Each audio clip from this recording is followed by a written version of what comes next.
Bismillahirrahmanirrahim. Assalamualaikum warahmatullahi wabarakatuh. Perkenalkan, nama saya Jurais dengan nomor stambuk A4212029.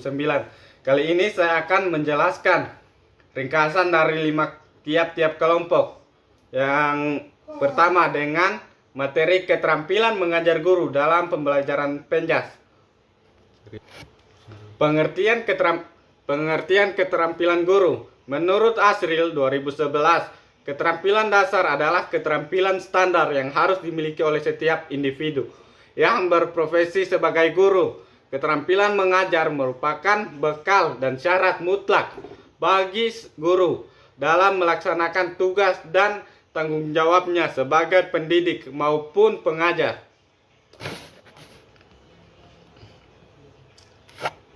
Adapun macam-macam dasar keterampilan mengajar guru, yaitu keterampilan bertanya, keterampilan memberikan penguatan, keterampilan mengadakan variasi, keterampilan menjelaskan, keterampilan membuka dan menutupi pembelajaran, kemudian keterampilan membimbing, diskusi kelompok kecil, keterampilan mengelola kelas, dan terakhir yaitu keterampilan mengajar kelompok kelas.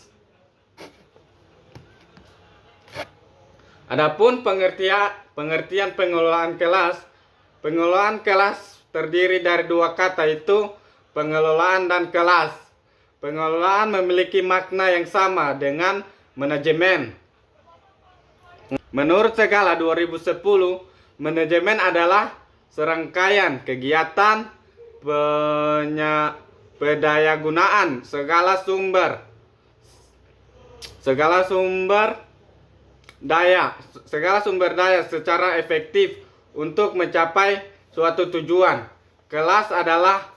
Sedangkan kelas adalah ruangan yang dibatasi oleh empat dinding tempat sejumlah siswa berkumpul untuk mengikuti proses pembelajaran. Adapun tujuan pengelolaan kelas, menurut Mudasir 2011, bahwa tujuan manajemen atau pengelolaan kelas itu adalah sebagai berikut. 1. Mewujudkan situasi dan kondisi kelas yang baik. 2. Menghilangkan berbagai hambatan dalam pembelajaran. Ketiga, menyediakan dan mengatur fasilitas serta perabot belajar yang mendukung. Keempat, membina dan membimbing anak didik. Ke materi kelompok selanjutnya yang dengan judul prinsip-prinsip dan komponen strategi pembelajaran Penjas. Prinsip-prinsip proses pembelajaran Penjas. Prinsip dan komponen menjelaskan terdapat beberapa prinsip yang harus diperhatikan dalam memberikan suatu penjelasan berikut. Beberapa prinsip menjelaskan dapat diberikan selama pembelajaran, baik di awal, di tengah, maupun di akhir pembelajaran. Pembelajaran harus semenarik mungkin. Penjelasan harus menarik perhatian peserta didik dan sesuai dengan materi standar dan kompetensi dasar. Penjelasan dapat diberikan untuk menjawab pertanyaan peserta didik atau menjelaskan materi standar yang sudah direncanakan untuk membentuk kompetensi dasar dan mencapai tujuan pembelajaran. Adapun manfaat perencanaan pembelajaran Penjas, yaitu 1. Sebagai pedoman kegiatan pembelajaran. 2. Mencapai tujuan pembelajaran dengan baik. 3. Sebagai alat ukur. Keempat, dasar pengembangan keterampilan. Kelima, memiliki persiapan sebelum mengajar. Keenam, menghemat waktu dan tenaga. Ketujuh, pola pembelajaran tertata. Kedelapan, mempermudah evaluasi diri, memberikan gambaran pembelajaran. Dan terakhir itu memberikan gambaran pembelajaran.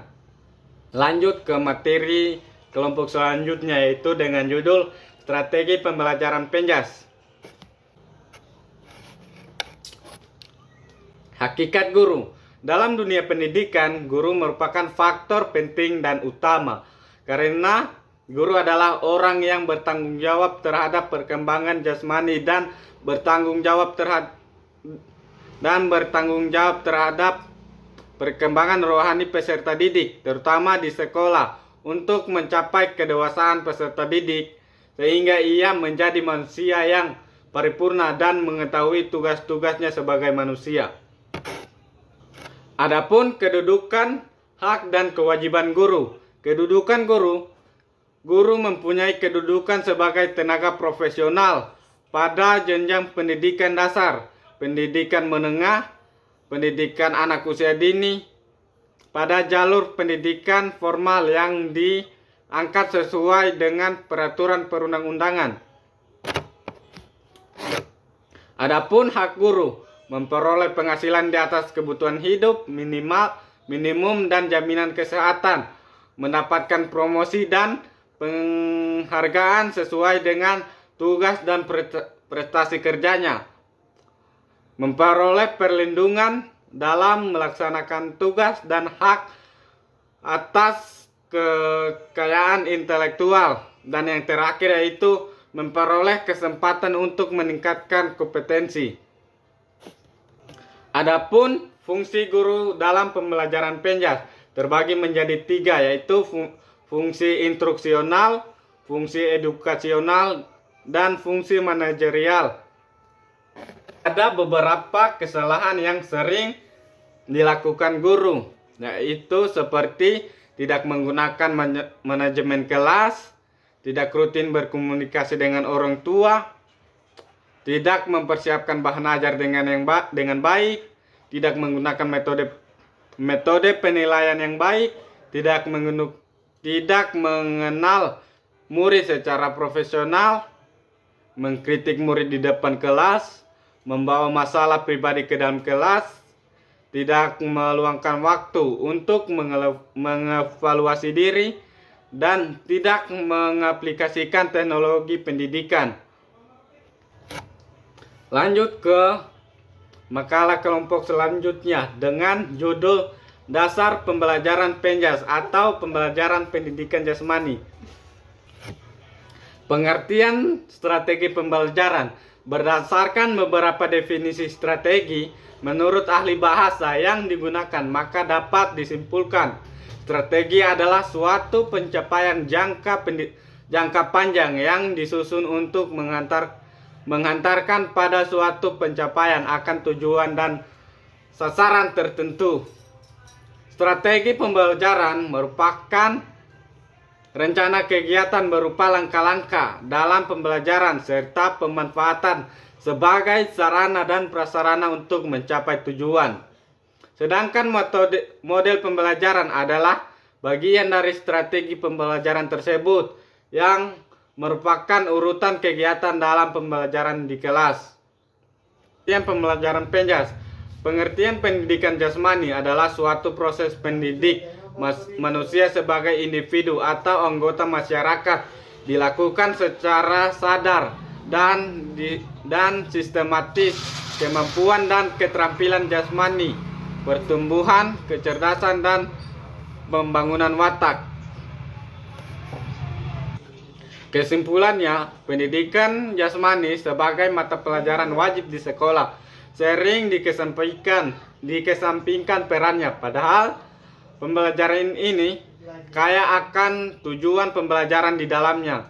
Dari sekian banyak tujuan pembelajaran tersebut tergabung dalam 3 aspek, yaitu kognitif, afektif, dan psikomotor. Namun faktanya masih terdapat guru penjas yang kurang berinovasi sehingga ketiga aspek tersebut tidak tercapai. Mereka menggunakan model dalam pembelajaran terpusat hanya kepada guru. Lanjut ke makalah kelompok selanjutnya, yaitu dengan judul Metode, Model, dan Gaya Pembelajaran Penjas. Metode pembelajaran merupakan cara dalam melakukan aktivitas antar pendidik dan peserta didik ketika berinteraksi dalam suatu proses pembelajaran. Pengertian metode pembelajaran. Metode pembelajaran adalah cara sistematis dalam bentuk konkret berupa langkah-langkah untuk mengefektifkan pelaksanaan suatu pembelajaran. Pertanyaan tersebut diperkuat oleh pendapat Iskandar Wasid dan Sunendar 2011 HLM halaman 56 yang mengatakan bahwa metode pembelajaran adalah cara kerja sistematis untuk memudahkan pelaksanaan berbagai kegiatan pembelajaran untuk mencapai tujuan yang diinginkan atau ditentukan. Kemudian metode pembelajaran. Metode adalah cara yang berfungsi sebagai alat untuk mencapai tujuan. Dwi Siswoso DKK 2008.2 133. Sedangkan pembelajaran menurut Briggs 1992 dalam Asmat Sugandi 2004.26 merupakan kata kerja dari mengajar yang artinya menimbulkan belajar, dan itu terjemahan dari teaching atau diartikan juga instruction. Instruction adalah seperangkat peristiwa event yang mempengaruhi si belajar sedemikian rupa sehingga si belajar itu memperoleh kemudahan. Jadi metode merupakan sebuah alat yang digunakan untuk mencapai tujuan. Sedangkan pembelajaran adalah sebuah tindakan untuk mempermudah peserta didik.